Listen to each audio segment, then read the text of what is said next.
Hello' guys, আসসালামু আলাইকুম। আজি বনাব লৈছোঁ কঁঠালৰ পিঠা। কঁঠাল অলপ থাকি গৈছিলে, এতিয়া চালি ল'লোঁ। চালি পে ভজা পিঠাৰ নিচিনা বনাম। বোলে চুজি, আটা, চেনি দি পেলাই ধুনীয়াকৈ, বেলেগ একো দিব নালাগে, এইখিনিয়ে বস্তু। ঘৰত থকা বস্তু দি বনাব পাৰিব। খাই বহুত টেষ্টি হৈছিল গাইজ। পিছত অলপ নিমখ দি দিছোঁ, তেতিয়া মিঠাটো অলপ ধুনীয়াকৈ লাগিব। চেনি দি দিলোঁ, চুজি, আটা, চেনি দি পেলাই অলপ পানী দিম ইয়াতে, দি পেলাই এইখিনি সানি ল'ম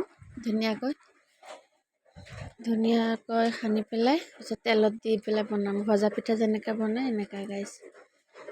আপোনালোকে এনেকৈ বনাইনে গাইজ? মই কল দি বনাওঁ, কঁঠাল দি বনাওঁ, যিটো দি সুবিধা সেইটো দিয়ে বনাওঁ গাইজ।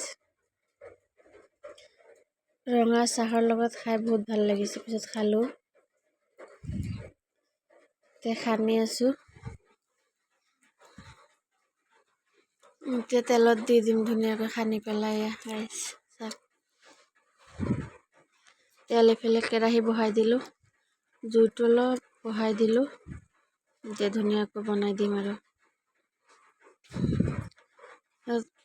খাই পেলাই বহুত টেষ্ট। ল'ৰা ছোৱালীও খালে। অলপ দি পেলাই চালোঁ গৰম হৈছে নে নাই তেলখিনি। চাহৰ লগত খাই বহুত ভাল লাগে গাইজ। আপোনালোকে বনাই চাব গাইজ। ভিডিঅ'টো চাব, চাই ভাল লাগিলে লাইক কমেণ্ট কৰিব, ছাবস্ক্ৰাইব কৰি দিব প্লিজ। কেনেকুৱা হৈছে জনাব। ভিডিঅ'টো চোৱাৰ বাবে থেংক ইউ। চাওক পিছত ইমান ধুনীয়াকৈ ফুলিছে, বহুত ধুনীয়া হৈছে। খাবলৈ বহুত টেষ্টি হৈছে। আপোনালোকে বনাই চাবচোন এনেকুৱা। লাষ্টত চিলিণ্ডাৰ চেছ গাইজ, আধা থাকিলে বনাবলৈ। মানুহজন আহিলে বনাম আৰু এইকেইটা হ'ল আৰু চিলিণ্ডাৰ চেছ এতিয়া। এয়া